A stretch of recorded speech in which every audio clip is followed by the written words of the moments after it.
హరే కృష్ణ. శ్రీమద్ భగవద్గీత సాంఖ్యయోగం 2వ అధ్యాయం 65వ శ్లోకం. ప్రసాదే సర్వ దుఃఖానాం హానిరస్యోపజాయతే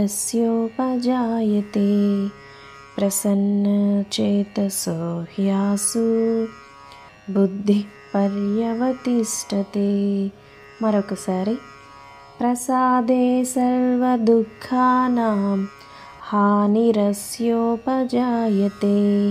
ప్రసన్న చేతసో హ్యాసు బుద్ధి పర్యవతిష్టతే.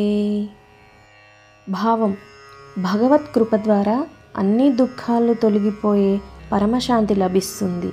అలా ప్రసన్న చిత్తంతో ఉన్నవాని బుద్ధి శీఘ్రముగానే భగవంతుని యందు స్థిరంగా నిలుస్తుంది.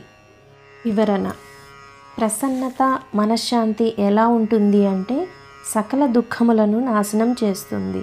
మనలో అడ్డదిడ్డంగా చెలరేగే ఆలోచనలు మన ప్రశాంతతను నాశనం చేస్తే, ఈ ప్రసన్నత మనలో ఉన్న దుఃఖాలను నాశనం చేస్తుంది. దుఃఖాలు నశిస్తే కలిగే స్థితి నిశ్చలానంద స్థితి, బ్రహ్మానంద స్థితి. మనకు ఎక్కడ చూసినా ఆనందం తాండవిస్తుంది.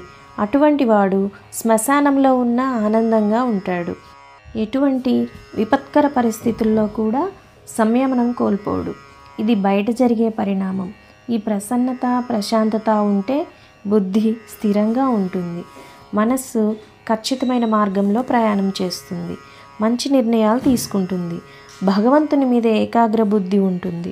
ప్రాపంచిక విషయముల యందు పరిగెట్టదు. ఏది మంచి ఏది చెడు తెలుసుకుంటుంది. అప్పుడు వాడు కర్మయోగి అవుతాడు. అతని మనస్సు పరమాత్మ యందు స్థిరంగా లగ్నమవుతుంది అని భగవాన్ వివరించారు.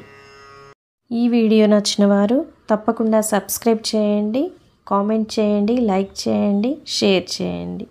ధన్యవాదాలు.